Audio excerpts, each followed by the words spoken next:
Hi everyone, మీకు last వీడియోలో నేను కన్సెన్సస్ ప్రోటోకాల్ గురించి మరియు and present and general problem అంటే ఏంటి ఎక్స్ప్లెయిన్ చేశాను కదా. ఇప్పుడు కొత్త కాన్సెప్ట్ క్రిప్టో కరెన్సీ.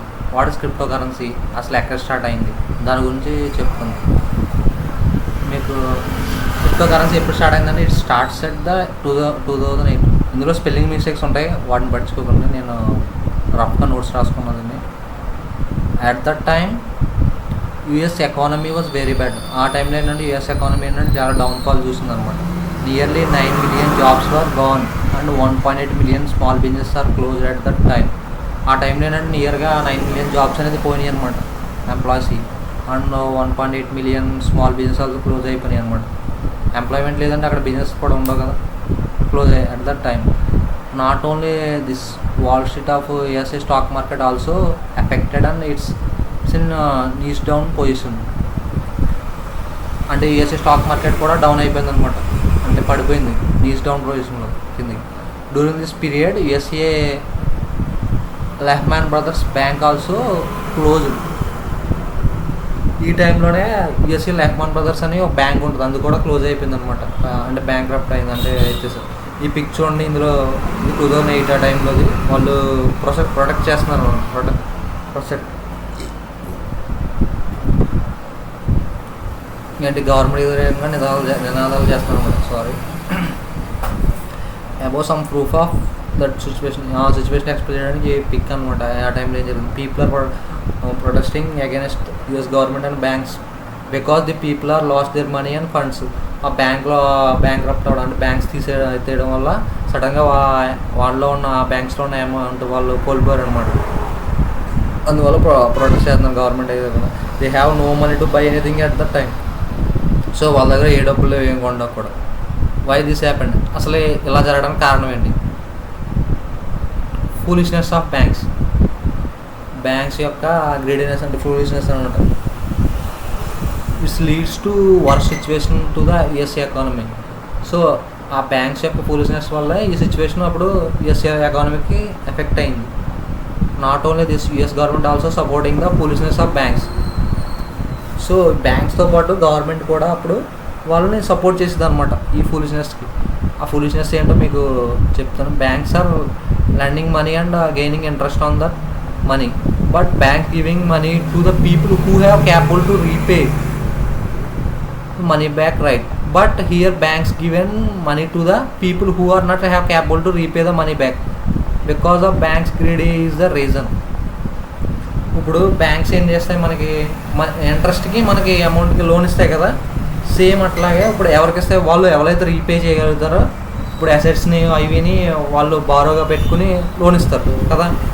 సో ఇక్కడ ఏంటంటే వాళ్ళు ఎవరైతే లోన్ తీసుకున్నారో వాళ్ళు ఎక్కువ ఇంట్రెస్ట్ ఇస్తాము అని చెప్పి వాళ్ళు బ్యాంక్ ఏంటంటే లోన్ ఇంట్రెస్ట్ ఎక్కువ వస్తుంది కదా ఆశపడి ఎవరైతే ఏమి షూరిటీ లేకుండా ఎవరైతే రీపే చేయలేరో వాళ్ళకి మనీ ఇచ్చింది. బికాజ్ ఆఫ్ గ్రీడీనెస్ అంటే ఏమంటారు దాన్ని, గ్రీడీ అంటే ఫర్ ఎగ్జాంపుల్ మీకు తెలుగులో చూపిస్తే గ్రీడీ అంటే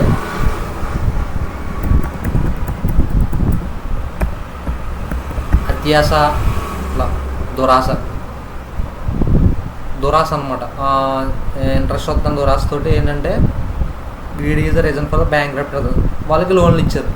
so prevent the loss US government was not punished the banks. It's gives the money to the banks because of foolishness of banks that situation happened.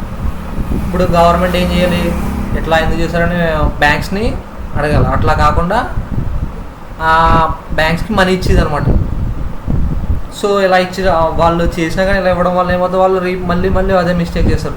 So ఆ foolishness వల్ల bank ఈ situation అనేది ఏర్పడింది అనమాట. అప్పుడు after this issue once question was arrived.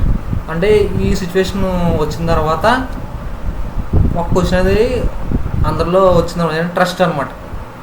ఇప్పుడు బ్యాంక్స్లో మనం డబ్బులు దాచుకుంటాం, ఐ మీన్ డిపాజిట్ చేసి అకౌంట్లో పెట్టుకుంటాం. ఫర్ ఎగ్జాంపుల్ ఆ బ్యాంక్ వ్యత్యాసంగా హూ ఇస్ లాస్, మనమే కదా లాస్ అయ్యేది. సో అక్కడ ట్రస్ట్ అనేది పోతుంది అనమాట. సో ఇక్కడ క్వశ్చన్ అంటే బ్యాంక్స్ నమ్మొచ్చా లేదని. At that time bitcoin was born. ఆ టైంలోనే మనకి బిట్ కాయిన్ అనేది పుట్టిందనమాట. It's introduced by the Satoshi Nakamoto. దీన్ని బిట్ కాయిన్ని ఎవరు ఇంట్రడ్యూస్ చేశారంటే సతోషి నాకమోటో. అతని గురించి ఏ డీటెయిల్స్ ఇంకా తెలియదు. Nobody knows about the Satoshi Nakamoto. Is man or woman or group of people or government it's mystery అనమాట. అది సతోషి నాకమోటో ఒక పర్సనా, ఒక మెయిలా, ఒక ఫీమేలా, లేదా ఒక గ్రూప్ ఆఫ్ పర్సన్సా, లేదా ఒక గవర్నమెంటా అనేది ఎవరికి తెలియదు. అది మిస్టరీ అనమాట. Mystery of bit coin. మీకు అర్థమైంది అనుకుంటే ఎలా బిట్ కాయిన్ జనరేట్ అయింది ఆ టైంలో. What is bit coin? Bit coin అనేది ఏంటంటే డీసెంట్రలైజ్డ్ డిజిటల్ కరెన్సీ. అంటే ఎవరి హ్యాండ్ ఓవర్లో లేని ఒక digital currency without a central bank or single administrator. అంటే సెంట్రల్ బ్యాంక్ అథారిటీ లేదు, లేదా సింగిల్ అడ్మినిస్ట్రేటర్. అంటే డీసెంట్రలైజ్డ్ కాబట్టి సింగిల్ అడ్మినిస్ట్రేటర్ అనేది ఎవరు ఉండరు. That can be send from user to user on peer to peer bitcoin network without the need of intermediates. ఇప్పుడు బ్యాంక్స్లో నుంచి మన మనీ పంపాలంటే వాళ్ళు వ్యాలిడేట్ చేసి వాళ్ళు ట్రాన్స్ఫర్ చేయాలి అమౌంట్. బట్ బిట్ కాయిన్స్లో ఏంటంటే user to user, peer to peer bitcoin network distributed కదా. So peer to peer bitcoin network without need of intermediate. ఎవరో ఉండవసరం లేదు మధ్యలో. అంటే ఏ బ్యాంకు హెల్ప్ చేయవసరం లేదు, అంటే ఇంటర్మీడియట్ కింద ఉండవసరం లేదు. It uses the block chain technology. Bit coin ఇది ఏ టెక్నాలజీ యూజ్ చేస్తే bit coin blockchain technology కదా బిట్ కాయిన్ యూజ్ చేస్తుంది. So it use the block chain technology. Fake currency is all controlled by the government. ఇప్పుడు fake currency ఉంది. ఇప్పుడు మన currency Indian currency rupees అనేది ఏంటంటే మన గవర్నమెంట్ అనేది కంట్రోల్ చేస్తూ ఉంటాం. ఫర్ ఎగ్జాంపుల్ కొన్ని సంవత్సరాల క్రితం 1000 నోట్స్ని బ్యాన్ చేశారు.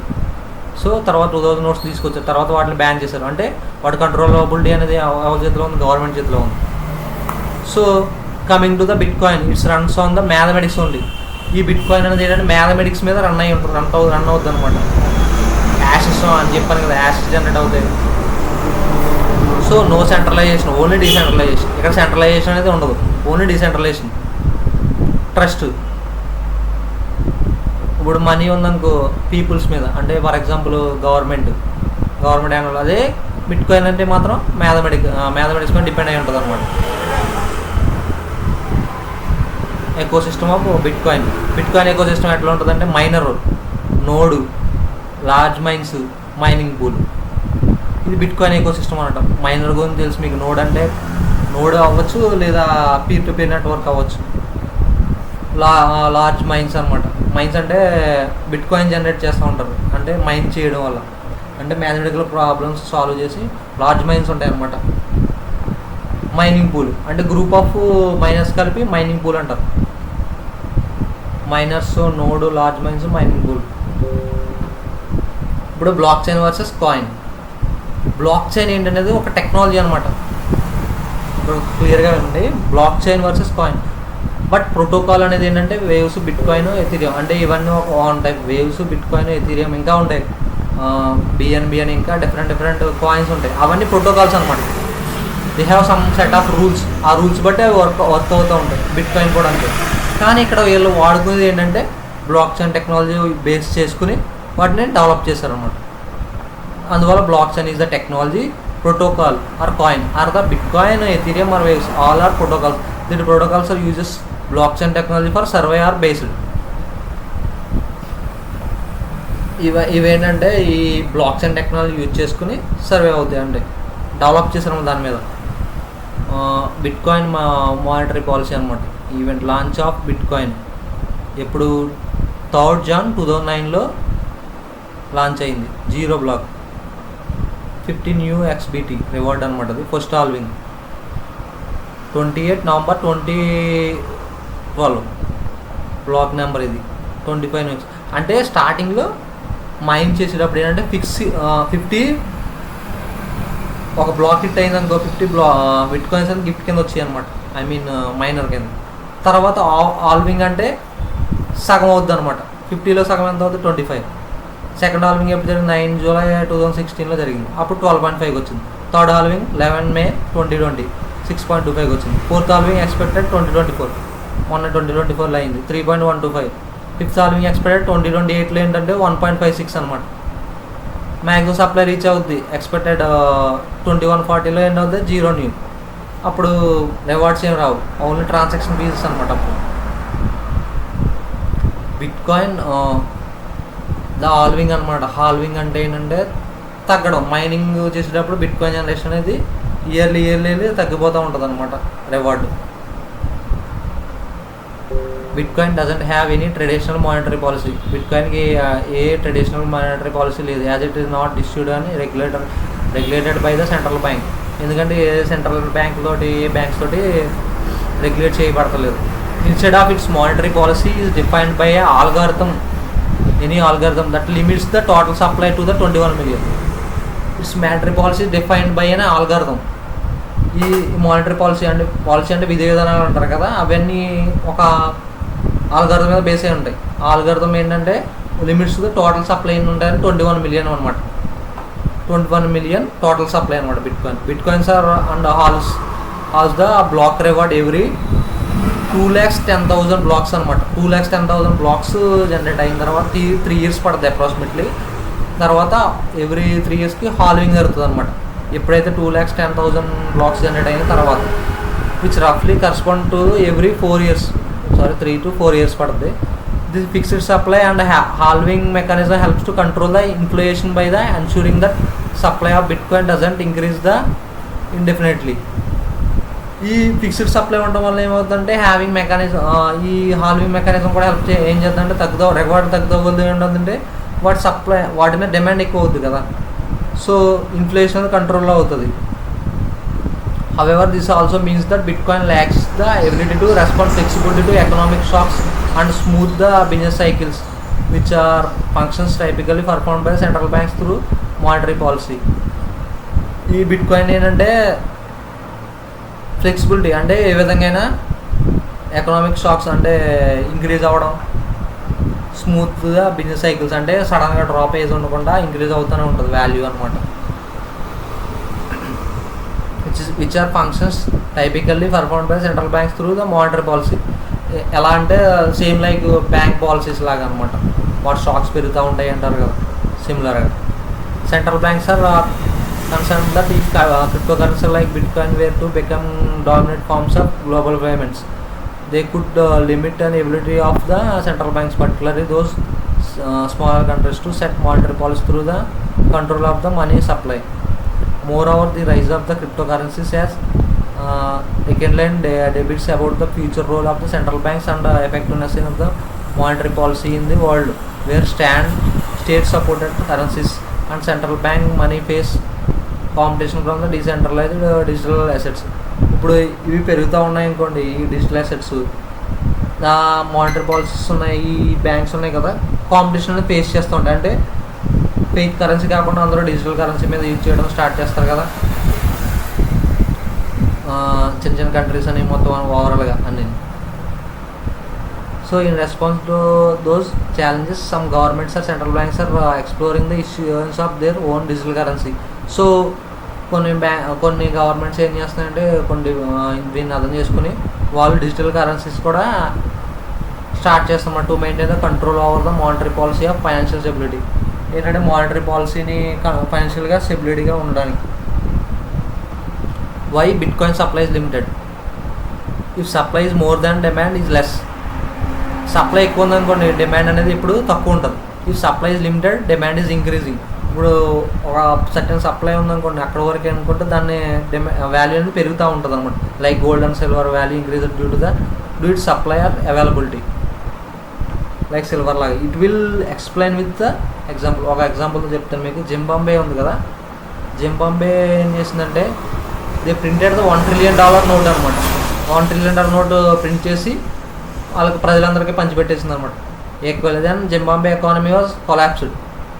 అందరికి ఇచ్చేయడం వల్ల ఏమవుతుందంటే వాళ్ళ ఎకానమీ అనేది కొలాప్స్ అయింది. They think like every one have money and there is no problem. వాళ్ళు ఏమనుకున్నారంటే అందరి దగ్గర డబ్బులు ఉన్నాయి కదా, వాళ్ళ ప్రాబ్లమ్స్ సాల్వ్ చేసుకుంటారు కదా అనుకో. But actually happen supply was increased more than the demand. ఇప్పుడు ఆ సప్లై ఏమైందంటే డిమాండ్ కన్నా ఎక్కువ ఉందన్నమాట. ప్రజల దగ్గర డబ్బు ఏంటంటే అవసరాన్ని మించి ఎక్కువ ఉండడం వల్ల ఏమవుతుందంటే అది ఎకానమీ డ్యామేజ్ చేసింది. ఇప్పుడు అందరి దగ్గర మనీ ఉండడం వల్ల బేసిక్గా ఏం చేస్తారు, ఇప్పుడు మన దగ్గర 10 కోట్లు ఉన్నాయి ఇంకో, నేను పనికి వెళ్ళను, ఏం వర్క్ చేయకుండా ఇంట్లో కూర్చొని ఆ మనీతోటి స్పెండ్ చేసుకుని ఉంటారు. అలాగే మన ఇండియా మొత్తం ఉందనుకోండి, అప్పుడు ఏమవుతుంది, ఎవరు ఏ పని చేయరు, అంటే వ్యవసాయం చేయరు, ట్రాన్స్పోర్ట్ సరిగ్గా జరగదు, అంటే ఎవరు ఆటోలు తోలరు. ఫర్ ఎగ్జాంపుల్ ఇంకా ఏ వర్క్ చేయరు అనమాట. అంటే ఫుడ్ ప్రాసెసింగ్ జరగదు, ట్రాన్స్పోర్ట్ జరగదు. ఉన్నది కదా మన దగ్గర అనుకుని వదిలేస్తే అప్పుడు ఏమవుద్ది, ఎక్కడెక్కడ ఆగిపోయి మొత్తం సప్లై ఉండదు, డిమాండ్ ఉంటుంది కదా. అప్పుడు డౌన్ఫాల్ అవ్వడం వల్ల ఏమవుతుందంటే ఇంకా మొత్తం ఎకానమీ డ్యామేజ్ అవుతుంది అనమాట, డిమాండ్ లేకపోతే. దట్స్ వై మేబీ సంతోషి, అందువల్లనేమో సంతోష్ నాగపోటీ ఏంటంటే బిట్కాయిన్ సప్లై 21 మిలియన్కే పెట్టారండి. ఇప్పుడు block frequency, this states that on a average it will take 10 minutes to create new block. Block frequency అంటే this states that average it will take 10 minutes to create new block. యావరేజ్గా ఒక 10 minutes తీసుకుంటుంది new block. In bitcoin blockchain everything is managed by the Bitcoin algorithm. There is no third party or centralization here. Everything is under Bitcoin algorithm. That's the beauty of Bitcoin ఏంటంటే everything అనేది అందులో ఉన్న పద్ధతి ఏంటంటే algorithm చేత manage చేయబడి ఉంటుంది. No third parties అంటే సెంట్రలైజేషన్ ఎవరు కంట్రోల్ చేయలేదు. Here everything is under the Bitcoin algorithm. That's why the beauty of. I hope మీకు అర్థమైంది అనుకుంటా. నెక్స్ట్ వీడియోలో మీకు నన్స్ గురించి, అదే బ్లాక్ జనరేషన్ గురించి ఇంకా చెప్తాను, మైనింగ్ వర్క్స్ అని ఇంకా క్లియర్గా. మీకు ప్రీవియస్ వీడియోస్లో ఏంటంటే బేసిక్గా చెప్పాను, ఇప్పుడు ఇంకా డెప్త్గా ఎక్స్ప్లెయిన్ చేస్తాను. ఐ హోప్ మీకు అర్థమైంది అనుకుంటా. మీకు ఏమైనా డౌట్స్ ఉంటే కామెంట్ సెక్షన్లో అడగండి. Thank you.